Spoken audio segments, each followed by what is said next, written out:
اللہ وبرکاتہ. امید ہے آپ سب ایمان اور صحت کی بہترین حالتوں میں ہوں گے. دورہ قرآن کے سفر میں آج ہم پارہ نمبر 7 کا آغاز کرنے جا رہے ہیں. اللہ کے نام کے ساتھ پارہ نمبر 7 کا آغاز کرتے ہیں. اعوذ باللہ من الشیطان الرجیم. بسم اللہ الرحمن الرحیم. رب اشرح لی صدری ویسر لی امری واحلل عقدۃ من لسانی یفقهوا قولی. رب زدنا علما. رب یسر ولا تعسر وتمم بالخیر وبک نستعین. آمین الہی آمین. آغاز کرتے ہیں. پارہ نمبر 7 کا تعارف. پارہ 7 میں سورۃ المائدہ آیت 82 سے 120 اور سورۃ الانعام کی آیت 1 سے 110 تک شامل ہیں. سورۃ المائدہ آیت 82 سے 93 میں بات ہے اہل کتاب، ایمان اور حلال و حرام کی. بسم اللہ الرحمن الرحیم. شروع اللہ کے نام کے ساتھ جو بڑا مہربان ہے، رحم کرنے والا ہے. وَإِذَا سَمِعُوا مَا أُنزِلَ إِلَى الرَّسُولِ، اور جب وہ رسول پر نازل کیا گیا کلام سنتے ہیں تو آپ دیکھتے ہیں کہ ان کی آنکھیں آنسوؤں سے بہہ رہی ہیں. اس کی وجہ یہ ہے کہ انہوں نے حق کو پہچان لیا. وہ کہتے ہیں اے ہمارے رب، ہم ایمان لے آئے، لہذا تو ہمارے نام حق کی گواہی دینے والوں کے ساتھ لکھ دے، اور ہمارے پاس کیا عذر ہے کہ ہم اللہ پر اور جو حق ہم تک پہنچا ہے اس پر ایمان نہ لائیں. اور ہم امید رکھتے ہیں کہ ہمارا رب ہمیں نیک لوگوں کے گروہ میں ضرور داخل کرے گا. حبشہ میں جہاں مسلمان مکی زندگی میں 2 مرتبہ ہجرت کر کے گئے تھے، اسما نجاشی کی حکومت تھی. یہ عیسائی مملکت تھی کہ آیات حبشہ میں رہنے والے عیسائیوں کے بارے میں ہی نازل ہوئی ہیں. تاہم روایت کے روح سے نبی صلی اللہ علیہ وسلم نے حضرت عمر بن امیہ زمری رضی اللہ تعالیٰ عنہ کو اپنا مکتوب دے کر نجاشی کے پاس بھیجا تھا، تو انہوں نے جا کر اسے سنایا. نجاشی نے وہ مکتوب سن کر حبشہ میں موجود مہاجرین اور حضرت جعفر بن ابی طالب کو اپنے پاس بلایا اور اپنے علماء کو بھی جمع کر لیا. پھر حضرت جعفر کو قرآن کریم پڑھنے کا حکم دیا. حضرت جعفر رضی اللہ تعالیٰ عنہ نے سورہ مریم پڑھی، جس میں حضرت عیسیٰ علیہ السلام کی اعجازی بلادت اور ان کی اہدیت اور رسالت کا ذکر ہے، جسے سن کر وہ بڑے متاثر ہوئے اور ان کے آنکھوں سے آنسو رواں ہو گئے اور وہ ایمان لے آئے. تو یہاں پہ اس چیز کا یہاں پہ ذکر کیا گیا ہے، اور اس سے ہمیں ایک بات پتہ چلتی ہے کہ قرآن پاک اپنا اثر رکھتا ہے. یعنی انسان جب قرآن بالکل غور و فکر سے سنتا ہے تو پھر وہ قرآن اس کے اوپر اثر ڈالتا ہے. چنانچہ انہوں نے جو کہا اس کے عوض اللہ انہیں ایسے باغ دے گا جن کے نیچے نہریں بہتی ہیں، وہ ان میں ہمیشہ رہیں گے، اور یہ نیکی کرنے والوں کی جزا ہے. اور جن لوگوں نے کفر کیا اور ہماری آیتوں کو جھٹلایا وہی دوست کی ہیں. اے لوگوں جو ایمان لائے ہو، وہ پاکیزہ چیزیں حرام مت ٹھہراؤ جو اللہ نے تمہارے لیے حلال کی ہے، اور تم حد سے نہ گزرو. بے شک اللہ حد سے گزرنے والوں کو پسند نہیں کرتا. اور اللہ نے تمہیں جو حلال پاکیزہ رزق دیا ہے اس میں سے کھاؤ، اور اللہ سے ڈرو جس پر تم ایمان رکھتے ہو. اللہ تمہاری بلا ارادہ قسموں پر تمہیں نہیں پکڑے گا، لیکن ان قسموں پر ضرور پکڑے گا جو تم نے مضبوط باندھ لی. یہاں پہ پھر وہی کہ قسم کو عربی میں حلف یا یمین کہتے ہیں، جس کی جمع احلاف اور ایمان ہے. 3 قسم کی یہ ہوتی ہیں، ایک لغو، ایک غموس اور ایک معقدہ. لغو وہ قسم ہے جو انسان بات میں عادتاً بغیر ارادہ اور نیت کے کھاتا رہتا ہے، اس پر کوئی مواخذہ نہیں. غموس وہ جھوٹی قسم ہے جو انسان دھوکہ دینے کے لیے کھائے، یہ کبیرہ گناہ ہے بلکہ اکبر الکبائر میں ہے، شرعاً اس کے لیے کفارہ نہیں. معقدہ وہ قسم ہے جو انسان اپنی بات میں تاکید اور پختگی کے لیے ارادتاً اور نیتاً کھائے. ایسی قسم اگر توڑے گا تو اس کا وہ کفارہ ہے جو آیت میں آگے بیان کیا جا رہا ہے. تو آگے اس کا کفارہ دیکھتے ہیں. اللہ تمہاری بلا ارادہ قسموں پر تمہیں نہیں پکڑے گا، لیکن ان قسموں پر ضرور پکڑے گا جو تم نے مضبوط باندھ لی. چنانچہ اس کا کفارہ 10 مسکینوں کو درمیانے درجے کا کھانا کھلانا ہے جو تم اپنے اہل و عیال کو کھلاتے ہو، یا انہیں کپڑے پہنانا ہے، یا ایک گردن غلام آزاد کرانا ہے. پھر جو اس کی طاقت نہ رکھتا ہو تو اسے چاہیے کہ وہ 3 دن کے روزے رکھے.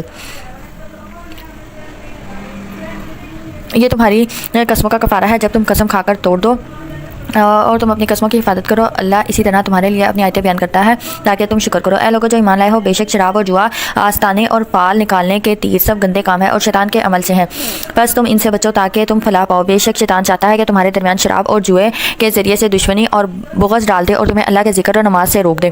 پھر کیا تم ان شیطانی کاموں سے باز آتے ہو؟ اور تم اللہ کی اطاعت کرو اور رسول کی اطاعت کرو اور احتیاط کرو. پس اگر تم حق سے پھر جاؤ تو جان لو ہمارے رسول پر تو صرف کھول کر پہنچا دینا لازم ہے. جو لوگ ایمان لائے اور نیک عمل کرنے لگے، انہوں نے جو کچھ پہلے کھایا اس پر کوئی گناہ نہیں، جبکہ وہ آئندہ پرہیزگاری اختیار کریں اور ایمان پر قائم رہیں اور نیک عمل کریں. پھر وہ پرہیزگار ہی رہیں اور ایمان پر جمے رہیں. پھر وہ پرہیزگاری ہی اپنائیں اور نیکی کریں، اور اللہ نیکی کرنے والوں کو پسند کرتا ہے. یہاں پہ حرمت شراب کے بعد بعض صحابہ کے ذہن میں یہ بات آئی کہ ہمارے ساتھوں کئی ساتھی جنگوں میں شہید ہو گئے ہیں یا ایسے ہی فوت ہو گئے جبکہ وہ شراب پیتے رہے. تو اس آیت میں اس شبہ کا ازالہ کر دیا گیا ہے کہ ان کا خاتمہ ایمان اور تقوی پر ہوا ہے، کیونکہ شراب اس وقت تک حرام نہیں ہوئی تھی. شراب کی حرمت سے پہلے جو کچھ گزر چکا ہے، اللہ نے کہا کہ اس پر تمہیں پکڑا نہیں جائے گا، لیکن اس کی حرمت کے بعد اگر تم ایسا کرو گے تو پھر تمہاری پکڑ ضرور ہوگی.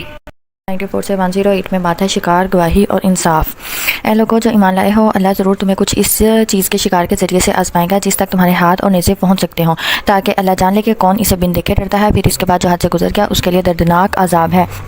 یہاں قریب کے شکار یا چھوٹے جانور عام طور پر ہاتھ ہی سے پکڑ لیے جاتے ہیں اور دور کے بڑے جانوروں کے لیے تیر اور نیزے استعمال ہوتے تھے، اس لیے صرف ان دونوں کا یہاں ذکر کیا گیا ہے۔ لیکن مراد یہ ہے کہ جس طرح بھی اور جس چیز سے بھی شکار کیا جائے احرام کی حالت میں ممنوع ہے، یعنی یہ جو شکار احرام کی حالت میں ممنوع کیا گیا تھا تاکہ آزمایا جا سکے کہ اللہ سے کون دیکھے ڈرتا ہے اور کون تقوی اختیار کرتا ہے۔ اے لوگو جو ایمان لائے ہو، جب تم احرام کی حالت میں ہو تو شکار نہ مارو، اور تم میں سے جو کوئی جان بوجھ کر اس حالت میں شکار مارے تو جانور اس نے مارا ہو اسے اس کے برابر ایک جانور مویشیوں میں سے فدیہ دینا ہوگا، جس کا فیصلہ تم میں سے تو انصاف والے کریں گے۔ یہ فدیہ بطور قربانی کعبہ پہنچایا جائے گا۔ یہاں اس کا کفارہ چند مسکینوں کو کھانا کھلانا ہے یا اس کے برابر روزے رکھنا ہے تاکہ وہ اپنے کیے کا مزہ چکھے۔ جو کچھ اس سے پہلے ہو چکا وہ اللہ نے معاف کیا، اور جو کوئی دوبارہ وہی حرکت کرے تو اللہ اسے بدلہ لے گا۔ اللہ غالب ہے، بدلہ لینے والا ہے۔ تمہارے لیے سمندر کا شکار اور اس کا کھانا حلال کیا گیا ہے، یہ تمہارے اور مسافروں کے فائدے کے لیے ہے، اور جب تک تم احرام کی حالت میں ہو تمہارے لیے خشکی کا شکار حرام کیا گیا ہے۔ یہاں پہ یہ جو سمندر کا شکار کہا ہے اس سے مراد زندہ جانور مچھلی وغیرہ ہے جو سمندر سے شکار کیا جائے، اور تعامہ سے مراد سمندر کا وہ مردہ جانور مچھلی وغیرہ جو سمندر میں رہتا ہو اور وہیں پر مر جائے، پھر اسے سمندر یا دریا سے باہر نکال کر پھینک دیا یا پانی کے اوپر آ جائے، جس طرح کہ حدیث میں بھی وضاحت ہے کہ سمندر کا مردار حلال ہے۔ اللہ نے حرمت والے گھر کعبہ کو لوگوں کے لیے قیام کا ذریعہ بنایا ہے، اور حرمت والے مہینے اور حرم والی قربانی اور پٹوں والے جانوروں کو بھی۔ یہ جو پٹوں والے جانور ہیں یہ قربانی کے جانور تھے، نشانی کے طور پر پٹا جو تھا ان کے گلے میں ڈالا جاتا تھا۔ حرمت دی ہے یہ اس لیے کہ تم جان لو بے شک اللہ جانتا ہے جو کچھ آسمانوں میں ہے اور جو کچھ زمین میں ہے، اور یہ کہ اللہ ہر چیز کو خوب جاننے والا ہے۔ جان لو بے شک اللہ سخت سزا دینے والا ہے، اور بے شک اللہ بہت بخشنے والا نہایت رحم کرنے والا ہے۔ رسول کے ذمے اللہ کا پیغام پہنچا دینے کے سوا کچھ نہیں، اور اللہ جانتا ہے جو تم ظاہر کرتے ہو اور جو تم چھپاتے ہو۔ اے نبی کہہ دیجئے پاک اور ناپاک برابر نہیں ہو سکتے، اگرچہ ناپاک کی کثرت آپ کو حیرانی میں ڈال دے۔ یہاں پہ ناپاک سے مراد حرام یا کافر یا گناہ گار ہے، اور طیب سے مراد حلال یا مومن یا فرما برداری کرنے والا یا عمدہ چیز ہے۔ یہاں یہ سارے ہی مراد ہو سکتے ہیں۔ مطلب یہ ہے کہ جس چیز میں ناپاکی ہو، وہ کفر ہو، فسق ہو، فجور ہو، اشیاء اقوال ہوں، کثرت کے باوجود بھی ان چیزوں کا مقابلہ نہیں کر سکتے جو پاکیزہ ہوں، یعنی پاکیزہ اور عمدہ چیزیں اگرچہ کم ہوں وہ پھر بھی جو ناپاک چیزیں وہ ان کی برابری نہیں کر سکتی۔ بس اے عقل والو تم اللہ سے ڈرو تاکہ تم فلاح پاؤ۔ اے لوگو جو ایمان لائے ہو ایسی باتوں کے بارے میں سوال نہ کرو کہ اگر وہ تم پر ظاہر کر دی جائیں تو تمہیں بری لگے، اور اگر تم ان کے متعلق سوال کرو جبکہ قرآن نازل کیا جا رہا ہے تو وہ تم پر ضرور نازل کر دی جائیں گی۔ یہ ممانعت نزول قرآن کے وقت تھی۔ خود نبی صلی اللہ علیہ وسلم بھی صحابہ کو زیادہ سوالات کرنے سے منع فرمایا کرتے تھے۔ ایک حدیث میں آتا ہے کہ آپ صلی اللہ علیہ وسلم فرمایا مسلمانوں میں وہ سب سے بڑا مجرم ہے جس کے سوال کرنے کی وجہ سے کوئی چیز حرام کر دی گئی حالانکہ اس سے قبل وہ حلال تھی۔ یہ صحیح مسلم کی حدیث ہے، اس لیے زیادہ سوال اور ایون دیٹ کہ آپ اپنے استاد سے کچھ سیکھ رہے ہیں تو وہاں پہ بھی فضول اور بے معنی سوالات کرنے سے گریز کرنا چاہیے۔ اللہ نے تمہاری اس حرکت کو معاف کر دیا، اور اللہ بہت بخشنے والا بہت حوصلے والا ہے۔ ان کے بارے میں تم سے پہلے بھی ایک قوم نے سوال کیا تھا، پھر ان باتوں کی وجہ سے وہ کافر ہو گئے۔ اللہ نے نہیں بنایا کسی کو بحیرہ، نہ صائبہ، نہ وسیلہ اور نہ ہی حام۔ یہ جو ہے یہ انہوں نے اپنے جانوروں کے نام رکھے ہوئے تھے۔ بحیرہ وہ اس جانور حضرت سعید بن مسیب سے صحیح بخاری میں اس کی تفسیر اس طرح سے نقل کی گئی ہے کہ بحیرہ وہ جانور جس کا دودھ دونا چھوڑ دیا جاتا ہے اور کہا جاتا ہے کہ یہ بتوں کے لیے ہے، چنانچہ کوئی شخص اس کے تھنوں کو ہاتھ نہ لگاتا۔ صائبہ وہ جانور جسے بتوں کے لیے آزاد چھوڑ دیتے تھے، اسے نہ سواری کے لیے استعمال کرتے تھے نہ بار برداری کے لیے۔ وسیلہ وہ اونٹنی جسے پہلی مرتبہ مادہ پیدا ہوتی، اس کے بعد پھر دوبارہ بھی مادہ پیدا ہوتی، ایک مادہ کے بعد دوسری مادہ مل گئی، ان کے درمیان کسی نر سے تفریق نہیں ہوئی، ایسی اونٹنی کو بھی وہ بتوں کے لیے آزاد چھوڑ دیتے تھے۔ اور حام وہ نر اونٹ ہے جس کی نسل سے کئی بچے ہو چکے ہوتے اور نسل کافی بڑھ جاتی تو اس سے بھی بار برداری یا سواری کا کام نہ لیتے اور بتوں کے لیے چھوڑ دیتے، اور اسے وہ حامی کہتے۔ اس روایت میں یہ بات بیان کی گئی ہے کہ سب سے پہلے بتوں کے لیے جانور آزاد چھوڑنے والا شخص عمر بن عامر خزائی تھا۔ نبی صلی اللہ علیہ وسلم فرماتے ہیں کہ میں نے اسے جہنم میں انتڑیاں کھینچتے ہوئے دیکھا۔ استغفر اللہ۔ آیت میں کہا گیا ہے کہ اللہ تعالیٰ نے ان جانوروں کو اس طرح مشروع نہیں کیا کیونکہ اس میں تو نظر و نیاز صرف اپنے لیے خاص رکھی ہے۔ بتوں کے لیے نظر و نیاز کے طریقے مشرکوں نے ایجاد کیے ہیں، اور بتوں اور معبودان باطلہ کے نام پر جانور چھوڑنے اور نظر و نیاز پیش کرنے کا یہ سلسلہ آج بھی مشرکوں میں بہت سے نام نہاد مسلمانوں میں بھی قائم اور جاری ہے۔ تو یہاں پہ اس چیز سے منع کیا گیا۔ انہوں نے اس طرح سے جانوروں کے نام رکھے ہوئے تھے تو وہ ان جانوروں کو اپنے بتوں کے لیے مختص کر دیتے تھے، پھر ان کا وہ دودھ یا پھر ان بچوں سے فائدہ یا ان جانوروں سے جو سواری اور بار برداری کا فائدہ تھا وہ نہیں لیتے تھے، تو اس چیز سے اللہ نے منع کیا ہے۔ اور لیکن یہ کافر اللہ پر جھوٹ باندھتے ہیں۔ اس کی مثال اگر ہم آج اپنے معاشرے میں دیکھیں تو یہ جو 11ویں پہ دودھ جو ہے اس کا جو بھی سلسلہ کیا جاتا ہے تو وہ اسی زمرے میں آتا ہے۔ اللہ پاک سے دعا کرتے ہیں کہ اللہ پاک ہمیں حقیقی علم سیکھنے والا، اس پر عمل کرنے والا بنائے، اور ان میں سے اکثر عقل نہیں رکھتے۔ اور جب ان سے کہا جاتا ہے کہ تم آؤ اس چیز کی طرف جو اللہ نے نازل کی ہے اور آؤ رسول کی طرف، تو وہ کہتے ہیں ہمیں وہ کافی ہے جس پر ہم نے اپنے باپ دادا کو پایا، کیا اگرچہ ان کے باپ دادا کچھ نہ جانتے ہوں۔ یعنی یہاں پہ یہ کہا جا رہا ہے کہ اگر آپ کے باپ دادا کے پاس آپ کو نہیں پتا کہ کتنا علم تھا، کتنے وہ ہدایت یافتہ تھے، لیکن آپ نے دیکھا کہ آپ کے باپ دادا ایک کام کر رہے ہیں، آپ اسی کام کو کرنے لگے، آپ نے علم سیکھنے یا ہدایت پانے کی کوشش کیوں نہیں کی، اور نہ وہ ہدایت یافتہ ہی ہوں، تو بھی وہ انہی کی پیروی کریں گے۔ اے لوگوں جو ایمان لائے ہو، تم پر اپنے جانوں کی فکر لاتے ہیں، جو شخص گمراہ ہو وہ تمہیں نقصان نہیں پہنچا سکتا جبکہ تم خود ہدایت پر ہو۔ تم سب کو اللہ ہی کی طرف لوٹ کر جانا ہے۔ ہے پھر وہ تمہیں بتا دے گا کہ تم کیا کرتے رہے ہو۔ اے لوگوں جو ایمان لائے ہو، جب تم میں سے کسی کو موت آنے لگے تو تمہارے درمیان گواہی ہونی چاہیے، اور وصیت کے وقت اپنے مسلمانوں میں سے 2 انصاف والے گواہ ہوں۔ یہاں پہ یہ جو وصیت کا کہا جا رہا ہے کہ اپنے میں سے، مطلب بعض نے یہ کیا کہ مسلمانوں میں سے ہی ہوں، بعض نے کہا ہے کہ وصیت کرنے والے کے قبیلے سے ہوں۔ تو یہ دونوں ہی مفہوم جو ہیں یہاں پہ آ سکتے ہیں، اور اس میں ایک مفہوم یہ بھی آتا ہے کہ مراد غیر مسلم اہل کتاب میں سے ہوں، یا اگر تم زمین میں سفر پر نکلے ہو اور راستے میں موت کی مصیبت پیش آ جائے تو غیر قوم کے 2 گواہ بھی کافی ہوں گے۔ پھر اگر تمہیں کوئی شبہ ہو تو ان دونوں گواہوں کو نماز کے بعد مسجد میں روک لو، تو وہ اللہ کی قسم کھا کر کہیں کہ ہم اس گواہی کے بدلے کوئی قیمت نہیں لے رہے، یعنی صحیح ہم گواہی دے رہے ہیں، اور کوئی ہمارا رشتہ دار بھی ہو تو ہم اس سے رعایت کرنے والے نہیں، اور ہم اللہ کی گواہی کو چھپاتے نہیں، اگر ہم ایسا کریں تو ہم گناہ گاروں میں سے شمار ہوں گے۔ پھر اگر پتہ چل جائے کہ بے شک ان دونوں نے گناہ کا ارتکاب کیا ہے، پھر ان دونوں کی جگہ 2 قریبی رشتہ دار بطور گواہ ان لوگوں میں سے کھڑے ہوں جو میت کے ترکے کے حقدار ہیں، تو وہ دونوں اللہ کی قسم کھائیں کہ ہماری گواہی ان پہلے دونوں کی گواہی سے زیادہ سچی ہے، اور ہم نے کوئی زیادتی نہیں کی، اگر ہم ایسا کریں گے تو بطور ظالموں میں سے ہوں گے۔ یہ اسلوب قریب تر ہے کہ وہ ٹھیک گواہی دے دیں، یا کم از کم اس بات ہی کا خوف کریں گے کہ کہیں ان ورثاء کی قسموں کے بعد ان کی قسمیں رد نہ کر دی جائیں، اور تم اللہ سے ڈرو اور سنو، اور اللہ نافرمانی کرنے والوں کو ہدایت نہیں دیتا۔ تو یہاں پہ یہ گواہی اور انصاف کا جو اصول ہے وہ بیان کیا گیا ہے کہ اگر کسی کو موت آ جائے، وہ راستے میں ہو، تو وہ گواہ جو ہے اپنے مال کی وصیت کرتے ہوئے گواہ جو ہے وہ مقرر کرے، اور اس طرح سے پھر ان سے گواہی لی جائے۔ آگے ہم دیکھتے ہیں آیت نمبر 109 سے 120، جس میں بات ہے حضرت عیسیٰ علیہ السلام اور اللہ کا سوال۔ اس دن کو یاد کرو جب اللہ رسولوں کو جمع کرے گا، پھر ان سے کہے گا کیا تمہیں کیا جواب دیا گیا تھا، تو وہ کہیں گے ہمیں کوئی علم نہیں، بے شک تو ہی غیب کی باتوں کو جاننے والا ہے۔ جب اللہ کہے گا اے عیسیٰ ابن مریم تو خود پر اور اپنی ماں پر میری نعمت یاد کر، جب میں نے تجھے روح القدس جبرائیل کے ساتھ قوت دی، تو ماں کی گود میں اور پختہ عمر میں لوگوں سے کلام کرتا تھا، اور جب میں نے تجھے کتاب و حکمت اور تورات اور انجیل کی تعلیم دی، اور جب تو میرے حکم سے گارے سے پرندے کی سی مورت بناتا تھا، پھر تو اس میں پھونک مارتا تھا تو وہ میرے حکم سے پرندہ بن جاتا تھا، اور تو پیدائشی اندھے کو اور بہری والے کو میرے حکم سے تندرست کرتا تھا، اور جب تو مردوں کو میرے حکم سے زندہ نکالتا تھا، اور جب میں نے تجھے بنی اسرائیل سے بچایا، جب تو ان کے پاس واضح نشانیاں لے کر آیا تھا، تب ان لوگوں میں سے جنہوں نے کفر کیا انہوں نے کہا تھا یہ تو کھلے جادو کے سوا کچھ نہیں، اور جب میں نے حواریوں کو الہام کیا کہ تم مجھ پر اور میرے رسول پر ایمان لاؤ، تب انہوں نے کہا ہم ایمان لائے ہیں، اور تو گواہ ہے کہ بے شک ہم فرما بردار ہیں۔ یہاں اللہ سبحانہ و تعالیٰ نے حضرت عیسیٰ علیہ السلام پہ جو انعامات کیے، ان کے جو معجزات تھے ان کو یاد دلایا ہے، اور جب حواریوں نے کہا عیسیٰ ابن مریم کیا تیرا رب یہ طاقت رکھتا ہے کہ ہم پر آسمان سے ایک دسترخوان نازل کر دے، انہوں نے جواب دیا تم اللہ سے ڈرو اگر تم مومن ہو۔ وہ بولے کہ ہم یہ چاہتے ہیں کہ ہم اس سے کھائیں اور ہمارے دلوں کو تسلی ہو جائے، اور ہم یہ جان لیں کہ تو نے ہم سے سچ کہا ہے، اور ہم اس پر گواہی دینے والوں میں سے ہو جائیں۔ عیسیٰ ابن مریم نے کہا اے اللہ، اے ہمارے رب، ہم پر آسمان سے دسترخوان نازل فرما کہ وہ ہمارے پہلوں اور ہمارے بعد والوں کے لیے عید یعنی خوشی کا موقع بن جائے، اور وہ تیری طرف سے خاص نشانی ہو، اور تو ہمیں رزق دے، اور تو بہترین رزق دینے والا ہے۔ اللہ نے فرمایا بے شک میں وہ دسترخوان تم پر نازل کروں گا، پھر اس کے بعد تم میں سے جو شخص کفر کرے گا تو یقیناً اسے ایسا عذاب دوں گا کہ ویسا عذاب دنیا بھر میں کسی اور کو نہیں دیا گیا۔ یہ مائدہ آسمان سے اترا یا نہیں، اس کے بابت کوئی صحیح حدیث نہیں۔ جمہور علماء امام شوکانی، امام ابن جریر طبری سمیت اس کے نزول کے قائل ہیں کہ اس کا استدلال قرآن کے الفاظ انی منزلھا علیکم سے ہے، یہ اللہ کا وعدہ ہے جو یقیناً سچا ہے، لیکن اسے اللہ کی طرف سے یقینی وعدہ قرار دینا اس سے صحیح معلوم نہیں ہوتا، کیونکہ اگلے الفاظ ہیں فمن یکفر، اس وعدے کی مشروط ہونے کی کو ظاہر کرتے ہیں۔ اس سے دوسرے علماء کہتے ہیں کہ اللہ تعالیٰ کی طرف سے شرط سن کر انہوں نے کہا کہ پھر ہمیں اس کی ضرورت نہیں، جس کے بعد اس کا نزول نہیں ہوا۔ اور امام ابن کثیر نے ان آثار کی اسانید کو جو امام مجاہد اور حضرت حسن بصری نے سے معقول ہے صحیح قرار دیا ہے، جس میں نزول مائدہ کی نفی کی گئی ہے۔ نیز کہا گیا کہ ان آثار کی تائید اس بات سے بھی ہوتی ہے کہ نزول مائدہ کی کوئی شہرت عیسائیوں میں ہے، نہ ان کی کتابوں میں درج ہے۔ اگر یہ نازل ہوا ہوتا تو ان کے ہاں یہ مشہور بھی ہونا چاہیے تھا۔ تو جب اللہ نے ساتھ ہی یہ عذاب کی بات کی تو انہوں نے اس چیز سے انکار کر دیا۔ اور جب اللہ کہے گا اے عیسیٰ ابن مریم کیا تو نے لوگوں سے کہا تھا کہ مجھے اور میری ماں کو اللہ کے سوا معبود بنا لو، تو وہ کہیں گے تو پاک ہے، میرے لیے جائز نہیں کہ میں وہ بات کہوں جس کا مجھے حق نہیں۔ اگر میں نے یہ بات کہی ہو تو یقیناً تو اسے جانتا ہے، اور تو اسے بھی جانتا ہے جو کچھ میرے دل میں ہے، اور میں اسے نہیں جانتا جو کچھ تیرے نفس میں ہے، بے شک تو ہی سب سے بڑھ کر غیب جاننے والا ہے۔ میں نے ان سے کچھ نہیں کہا تھا سوائے اس کے جس کا تو نے مجھے حکم دیا تھا، یہ کہ تم اللہ کی عبادت کرو جو میرا اور تمہارا رب ہے، اور میں ان پر نگران تھا جب تک میں ان میں رہا، پھر جب تو نے مجھے اٹھا لیا تو تو ہی ان پر نگران تھا، اور تو ہر چیز پر نگہبان ہے۔ اگر تو انہیں عذاب دے تو بے شک وہ تیرے بندے ہیں، اور اگر تو انہیں بخش دے تو بے شک تو ہی غالب بڑی حکمت والا ہے۔ اللہ فرمائے گا یہ ایسا دن ہے کہ سچوں کو ان کا سچ نفع دے گا، ان کے لیے ایسے باغ ہیں جن کے نیچے نہریں بہتی ہیں، وہ ان میں ہمیشہ رہیں گے، اللہ ان سے راضی ہو اور وہ اس سے راضی ہوئے، یہی بہت بڑی کامیابی ہے۔ یعنی اللہ آپ سے راضی ہو جائے تو اس سے بڑی کامیابی اور کوئی نہیں۔ آسمانوں اور زمین کی اور جو کچھ ان کے درمیان ہے اس کی بادشاہی اللہ ہی کے لیے ہے، اور وہ ہر چیز پر خوب قادر ہے۔ آگے سورۃ انعام کا آغاز کرتے ہیں۔ سورہ انعام مکی سورت ہے، 165 آیات پر مشتمل ہے۔ اس میں توحید، رسالت اور آخرت پر زور دیا گیا ہے، شرک کی تردید کی گئی ہے، اور انبیاء کی جد و جہد کا ذکر ہے۔